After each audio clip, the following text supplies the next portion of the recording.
For episode 3 of season 3, we will be featuring stories in conjunction with the Nichi Bei News Japanese Culture and Cherry Blossom Festivals Guide. And in this episode, we will be focusing on the spring festivals in the local SF Bay Area that you may have already visited or will want to visit after this show. For our pastry selection, we've prepared a sweet visit to 2 South Bay festivals. For our salad selection, a hearty story of an exhibit at a famous Greater Philadelphia area Japanese garden we highlighted last month. And for our chef special, we speak with the newly appointed 2024 Northern California Cherry Blossom Queen. For dessert, our resident master chef at the Nichi Bei office, Kota will show you how to make a delicious homegrown spring salad for your picnicking pleasure. And stick around to be treated to some news bites of happenings in our Japanese and Japanese American community. Finally, we end the program tonight with tips of events that are coming up in the next month and beyond. So without further delay, let's start the cafe.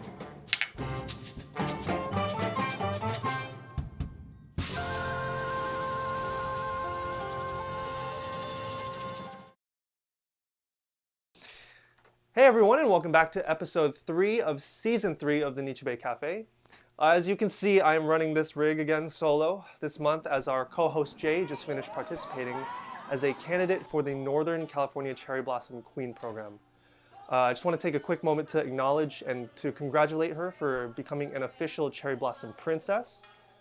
She and the rest of her incredible cohort underwent hours and hours of training before making it on stage, and so all of us here at Nichi Bei are very thrilled for our very own co-host to have made it where she is, which is likely at home taking a much-needed break to prepare for the Northern California Cherry Blossom Festival. And I couldn't be more proud of her. So anyway, enough of that. Back to the episode. As always, another season of this show is brought to you by the Nichi Bei Foundation and the Nichi Bei News through the benevolence of the Henry and Tomoya Takahashi Charitable Foundation. If you enjoy what we're doing here at the cafe, please be sure to leave a like on this video and hit that subscribe button on YouTube so that you can be notified when new content hits our channel. Also, if you're a subscriber, leave a like and comment down below if you have any suggestions for future episodes or questions you may have about the segment or show that you just watched. Starting off with our pastry selection tonight, we visit Elisa Sakas of the Cupertino Toyokawa Sister Cities Committee, who put on the Cupertino Cherry Blossom Festival. They are celebrating their 40th anniversary this year. And then we head to San Jose's Japantown, where Jun Yasuhara shows us some new things at the Nikkei Matsuri. So director, let's get these pastries out.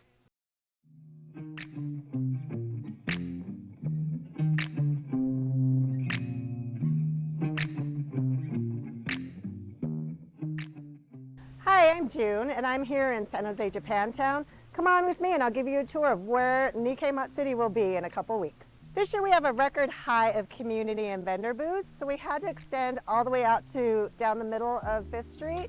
And this is where we're going to add a Hawaiian band stage. That's new. And then over here, another new thing is we're going to have a make and take area. This is going to be full of 8 booths of different organizations who are going to have projects, hands-on projects. We're going to have someone teaching you how to do a tea ceremony. So it'll be a great fun for everybody. So I'm on the corner of 4th and Jackson, and at the end of this street, we're going to have the Boombox, which is more of a contemporary J-pop band where a lot of people can dance and just have a good time.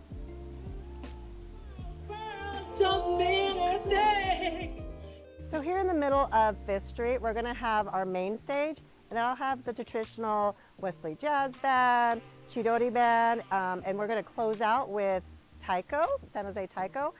Next to that, we'll have the annex, and here we have our exhibits, the Ikebana, dolls, bonsai, and then we also have an indoor stage, which will have demonstrations with different martial arts and dance, and actually a sword presentation. And then beyond that, we'll have in a scalping area, we'll have different Japanese organizations that will have a fundraiser with food that goes from Nikkei dogs to Imagawa Yaki, and you might be surprised with what great taste you'll have. So here in the church parking lot, we will have 4 food trucks just alongside of the parking lot, and then we will have a beer sake booth. I'm wearing last year's logo for Nikkei Matsuri, and this year we're really excited to have sumo fish do our logo. So parking is going to be really difficult around the area because we have Ukai's Fun Run that you can sign up for. But if you go online at www.nikkeimatsuri.org, you can find out information about our shuttles that we have. Also, we have the Bike Coalition that will be babysitting or bike sitting your bike. And so right on down here, and we'll have a little cage for them to watch your bike. Nikkei Matsuri will be on April 21st from 10 a.m. to 5 p.m. at San Jose's Japantown. If you would like more information, please visit www.nikkeimatsuri.org.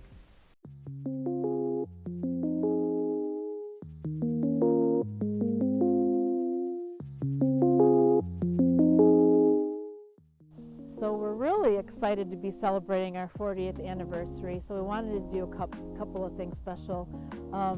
The main thing is we thought we needed a logo, so we did a contest. We got over 120 entries for the logo, and so we've got a great logo for our 40th anniversary. And then we're always doing new things at our festival, and we're always trying to improve. And some of the things we wanted to focus on, especially post-pandemic, we always get the comment that there's not enough food. So we're going to have 2 food areas this year. So we're going to have one behind the Quinlan Center, which is behind you over here if you could see, and those are going to be the food booths, and those are mostly done by nonprofit organizations. Lots of different fun foods, you know, yakisoba and spam musubi. And then over at the Senior Center, which we convert into what we call the Japanese Pavilion for the festival, we're going to have food trucks. And the other thing is parking, because it is a really large festival. So this year, De Anza College very kindly offers us free parking, and we've always said lots A and B. This year they said you can park anywhere for free. So please don't let it stop you from coming if you don't think there's going to be parking, because they're even going to give us the entire Flint Center parking. Yes, we always try to pick one of our artists to be the featured artist. And this year we're really happy that we chose Satsuma Dojo, the karate dojo, and they are really special to us because they're one of the few performers that have been with us almost since the beginning, like before I've been involved in this. Yeah, so Satsuma Dojo has been part of the Cupertino Cherry Blossom Festival for over 30 years now. I don't remember the exact year we started, but I was there late 80s or very early 90s. So, you know, the featured artist designation this year is really we're very honored to be there. We're honored to be at the Cherry Blossom Festival every year. We're happy that they have us, and we like performing for them. They always have a great crowd, and the Cherry Blossom Committee and the team, they're just always very accommodating with a lot of hospitality. And this year we're really happy because we'll be resuming our student exchange program. So we weren't able to do it through the pandemic, and so this will mark the return of the student exchange program. So we're going to be introducing all the students on stage, so that will be really fun. Cupertino Toyokawa Sister Cities Incorporated is proud to present the 40th Annual Cherry Blossom Festival on Saturday and Sunday, April 27th and 28th, 2024, at Cupertino Memorials Park, the Quinlan Center, and the Senior Center. This fun family festival honors Cupertino's sister city relationship with Toyokawa, Japan, sharing Japanese arts and culture with the entire community. The hours will be from 10 a.m. to 5:30 p.m. Admission is free, entertainment is free, and parking is free at De Anza College and the Flint Center parking structure. Special thanks to Elisa and June for providing insight into upcoming festivals in the South Bay. Time for our salad now. Our staff writer Tomo Hirai and producer Greg Valoria interview Rob Busher, who is the curator of the Okaeri exhibit housed at the Shufuso Japanese Cultural Center in Philadelphia's West Fairmont Park. Please enjoy our salad mix today.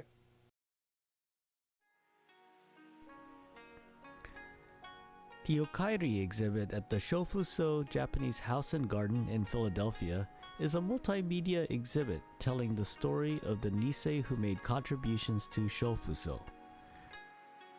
Rob Busher tells the Nichi Bei crew about the history of Shufuso and the Nisei who helped sustain it. The Shofuso is a very special building that was gifted to the people of the United States by the people and the government of Japan in the immediate post-World War II era. Originally made for MoMA, it looked for a final home, and that was the start of Shofuso in Philadelphia. Rob explains how a small Nikkei community in the 50s came to embrace Shofuso in the 70s. With Shofuso being installed in 1958, this presented an opportunity to at least have sort of a Japanese aesthetic, but it's not actually until the late 1970s, mid to late 70s, that we start to see more engagement from the Nisei specifically in that space. With Philadelphia's economy at a low in the 1970s, Shofuso became neglected. The government of Japan heard about the conditions of the house and threatened to take it back. And that was the moment when the Nisei community in Philadelphia sort of stepped up and said to the city government, look, this is really like a national treasure quality piece of architecture, and you're not treating it as such. But with our help, we can try to reach out to the Japanese corporate partners that have started to settle in the Philadelphia metro region to see if their Japanese offices would be able to sponsor the restoration of the house. And in fact, they were able to do that in time for the 1976 bicentennial exposition. The Nisei, who had been really sort of instrumental in creating some of these links, said, we know that if we don't do something now, this is going to happen all over again. And it's just a matter of time before either deferred maintenance or vandalism takes its toll on the space. So what they did was start organizing a friends group called Friends of the Japanese House and Garden that was formally established as a 501c3 nonprofit in 1981 under the leadership of Mary Watanabe, who was an educator, who was professionally a chemist before becoming one of the founding Japanese language faculty members at the University of Pennsylvania. With a Shin Issei and Nisei core in the organization, Shofuso's future was secured. And decided that they would create this organization that would not just maintain the house, but also create daily cultural programming that could take place there with formal docent tours that had real educational curricular goals. One of the leaders of this group was Reiko Gaspar Nakawatase. And Reiko Gaspar was someone who had professionally worked as a K-12 school teacher at the elementary school level. Without traditions and stories, and a method of handing them down, culture gets lost, as Rob explains. And this is kind of what's interesting about this story about Shofuso, because that history of the Nisei legacy was really lost in the time period from the early 2000s until last year, or maybe a year and a half ago, when we began the research project that we call Okaeri, Welcome Home, the Nisei Legacy at Shofuso.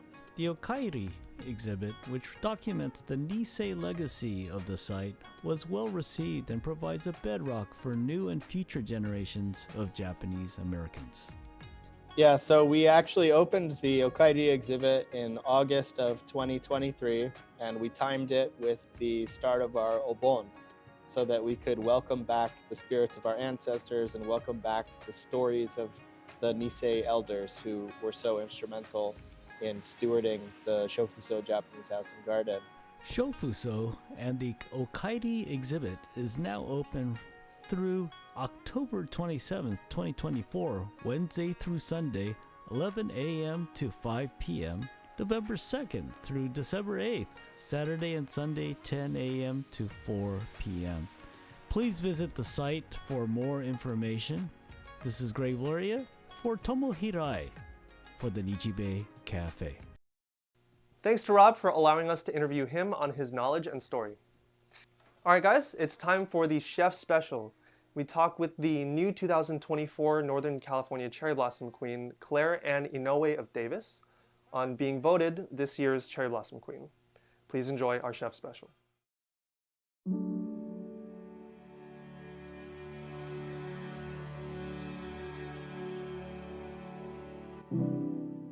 So I grew up in Davis, and there's not a very large Japanese American community in Davis. So the thing that surprised me the most, or was the biggest change for me, was just the different events that the Japanese American does, and just learning about all these amazing different things that we do.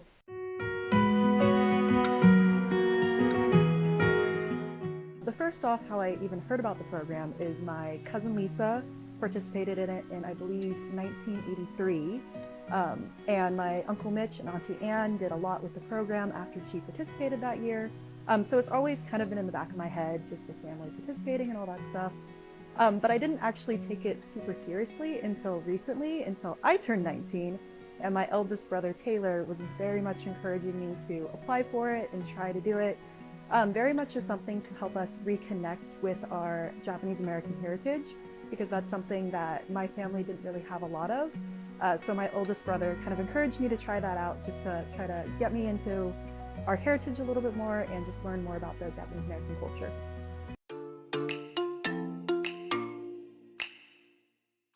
So before program night, we had about a little over 4 months of training where we would come in every single Sunday morning. All 5 of us would do our different cultural classes or just learning how to walk in a kimono.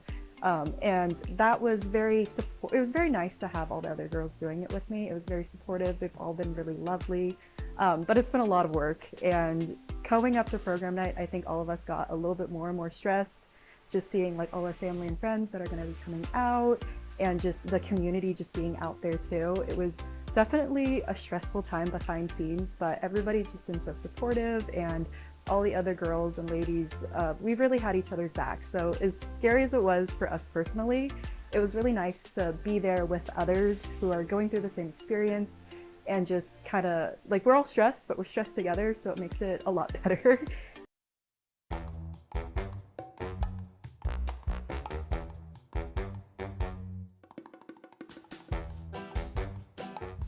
Actually, when I was growing up in 5th grade, we are told we start music lessons, and my mom always wanted us to learn music because she thought it was a very important skill for me and my siblings to learn. So originally, I actually picked the clarinet, which my mom was not pleased with, because if you've ever heard somebody starting to learn to play the clarinet, it is not a pleasant sound. But in 7th grade, my band teacher asked somebody to step up and switch to the tuba, because we had a lot of clarinets, we had a lot of flutes, a lot of saxophones, but we didn't have any low brass. And me looking at the clarinet music in 7th grade and seeing the 16th notes and the 32nd notes and the high-pitched notes, I decided that switching to tuba whole notes would be a lot nicer. So I made the switch, and then I actually ended up quitting the tuba in music in high school to pursue sports, but I picked it up again in college, and that's when I actually started playing the sousaphone in a marching band. So it's essentially the same thing as a tuba, it's just the marching tuba. So that's kind of how that. Yeah, so in the beginning stages of figuring out what my creative expression would be, I was torn between music or entomology, and doing like a bit of an entomology presentation, but we kind of decided I was doing a speech on nature and the importance of it. It'd be kind of nice to have something a little bit different. The main instrument I've played though is the sousaphone, which is a very strange instrument to like perform at as a solo. So I really had to rack my brains on songs that were deep enough that it would sound good playing the sousaphone, but also interesting enough that I wouldn't make people fall asleep while in the audience. So I ended up on the Misty Mountains Cold from the movie The Hobbit, mostly because I'm a huge Tolkien fan. For a Unitrans bus driver? Where did this get started? So for those of you who don't know, at UC Davis and Davis throughout the entire city, our buses are actually run by students, which seems a little crazy to be putting a bunch of like 18, 19-year-olds behind like a 40-foot vehicle, but we do it anyways. But I found out about being a Unitrans bus driver by actually being a part of the band, the UC Davis marching band. I had friends who were bus drivers, and they saw that I already drove a big car at home. My car, as the other candidates know, is either a truck or kind of a 15-seater like stalker van. So I was already very comfortable with the large vehicle already going into it. So it just seemed like the perfect fit. A bonus too, it was also the highest paying job on campus, so that definitely did not hurt.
A big thanks and congratulations to Claire Ann Inouye and the 2024 Cherry Blossom Queen Court.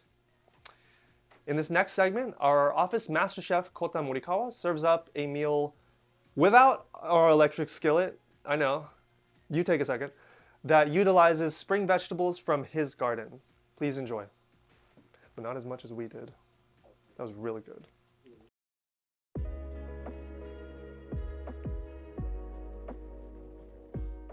Yahoo! Welcome to Kota's Kitchen. Today we are going to make a homegrown spring salad. So 2 vegetables is coming from my garden. Shungiku and lettuce. Let's get to this. So shungiku is usually used for hot pot, but today we are going to use it for the fresh salad. You can just take the leaf out like this. And then once the stem is getting thinner, you can use it in the salad. So what I'm going to do is just cut in small pieces. In this salad, I'm going to use this king oyster mushroom.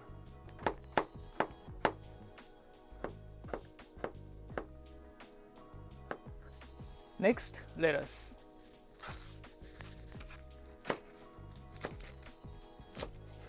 If you like to add the protein to top the salad, you can use chicken. So this is a boiled chicken. So you can just cut it on your 1 bite size.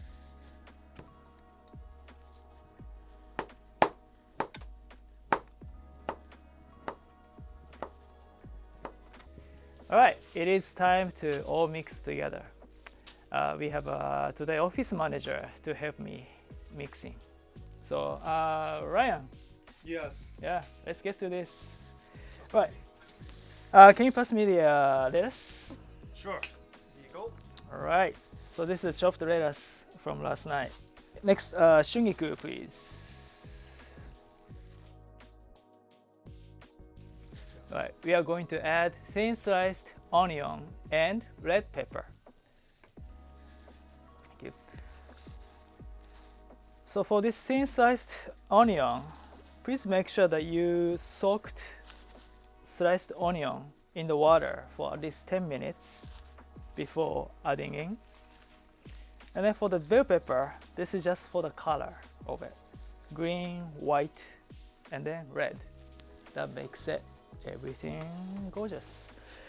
And then could you pass me the chopped oyster mushroom?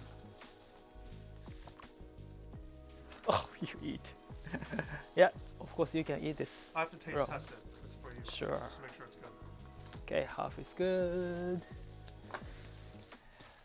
Alright, and then I just wanted to make it as very Japanesey, so I'm adding seaweed.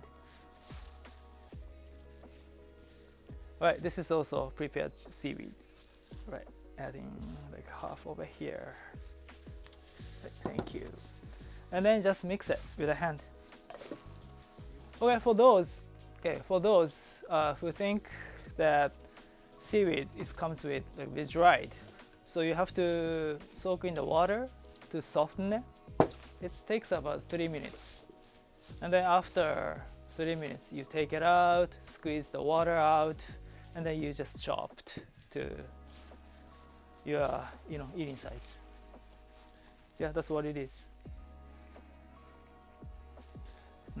Always this happens. I put too much. Go watch the okonomiyaki video. Oh, yeah, that's right.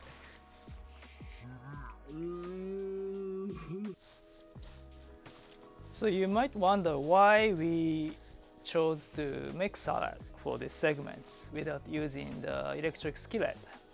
Just only because I had a lot of spring vegetable from my garden, lettuce and shungiku.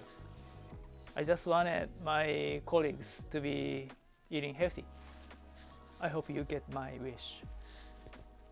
Alright, so all the vegetables are nicely mixed. And now we are going to add the dressings. And yes, I'm going to make it as a Japanese dressing. So only 2 dressings. One is the sesame oil. This will make everything very tasty. For this much, you can add lots of sesame oil. Oh, I used it up.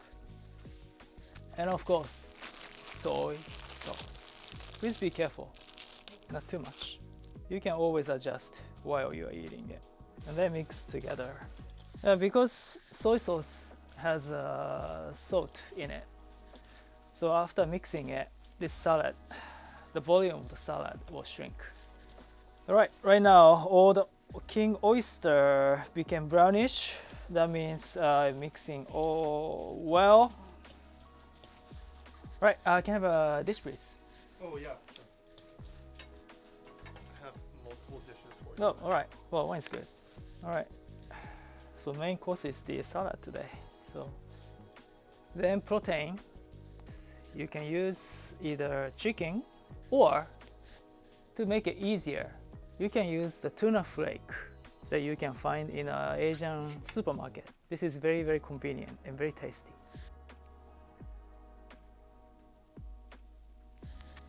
Right, here it is. This is the homegrown spring salad.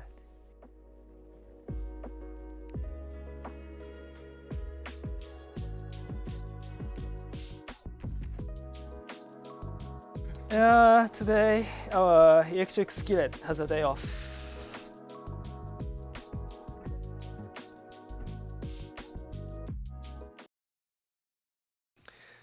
Many thanks to Kota for that delicious Avis treat. Next up, we share some noteworthy stories from the community news files. So director, roll the news bites. Next is our news bites, highlighting events over the past month or so, including stories from the pages of the Nichi Bei News. Let's roll the news bites, please.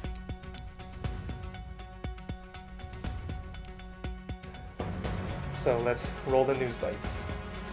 The news bites rolling. One day before the Dodgers' home opener, dozens of fans flocked to Los Angeles' Little Tokyo on March 27th for the official unveiling of a massive mural depicting the team's newest star, Shohei Ohtani. Boyle Heights artist Robert Vargas created the giant mural on the side of the Miyako Hotel at 328 First Street, depicting the Japanese sensation in his new Dodger uniform in a pair of images, one swinging a bat and the other pitching, highlighting the talents of the offensive and defensive standout. The 150-foot-tall mural is titled LA Rising and includes animated motion through the use of augmented reality. The traveling exhibit, taken from their families, Japanese-American incarceration on Angel Island during World War II, will be on view until June 23rd at the Japanese-American Museum of San Jose. Grant Din, co-curator of the exhibit, spoke at the opening reception on March 30th.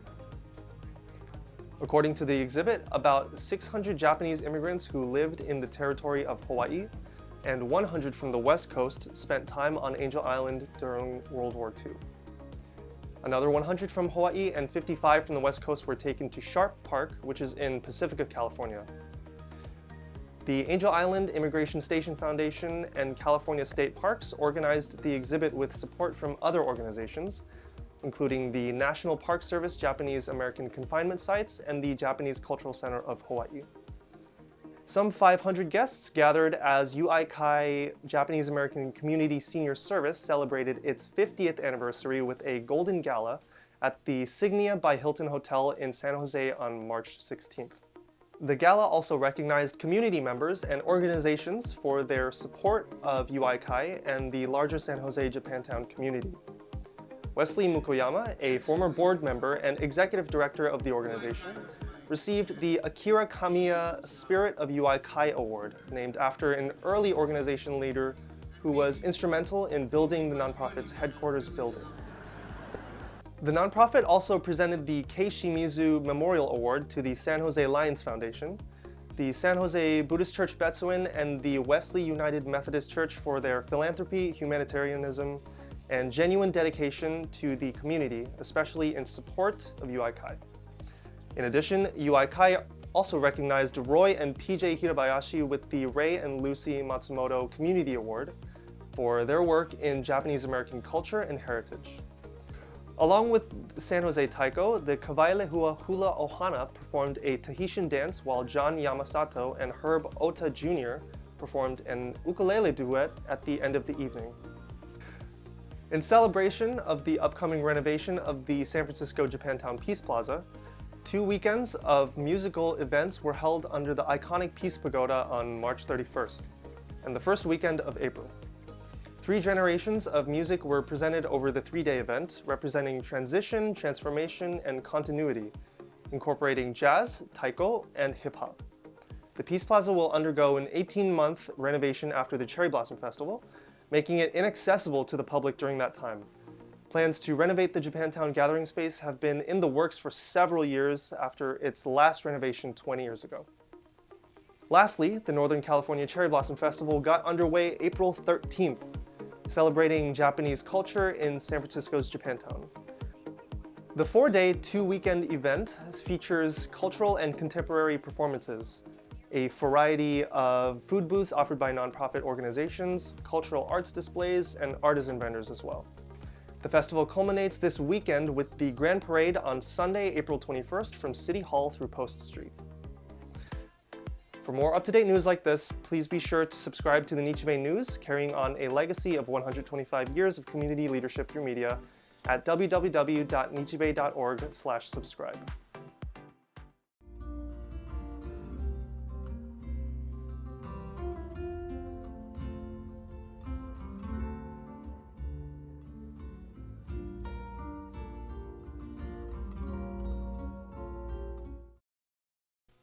Well, everyone, thank you so much for joining us for our 3rd episode of Season 3, featuring stories about Nichi Bei's annual Japanese Culture and Cherry Blossom Festivals Guide, and spring festivals in general. We hope that you enjoyed what we, and of course, all of our featured chefs cooked up for the cafe menu today.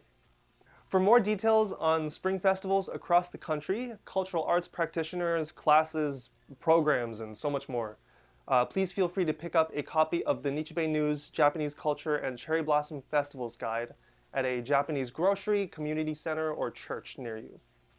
Or better yet, just subscribe to the Nichi Bei News at www.nichibei.org/subscribe to make sure that you don't miss a single issue and keep yourself connected to the Japanese American community. And at this point, we want to say a big thanks to the Henry and Tomoya Takahashi Charitable Foundation for their continued and very generous support of the cafe. We greatly appreciate our collaboration with you in finding new ways to engage our Nikkei community. We would like to thank everyone for continuing to support our YouTube channel and hope you enjoy our future content featuring our Japanese and Japanese American community. So please continue to support us by telling your friends, family, and loved ones to subscribe to our YouTube channel, so that they don't miss a single episode of our program, as well as video segments from the show and other special videos in between. So all that said, let's end this month's segment with tips, which will include our community calendar. And thanks again for joining us at the Nichi Bei Cafe.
Grant Din, Kyo. Oh, darn. Oh, that's so frustrating. Ah, darn. My lips keep tripping. Ooh, darn. I keep. And Jose Taiko, the Kawai Ooh, Kawai Lehua. Along with San Jose Taiko, the Kawai Lehua. So many H's. Yeah, it's Kawai Lehua Hula Ohana of the San Francisco Japantown Peace Plaza. 2 weekend. I don't know what's happening. Sorry, Max.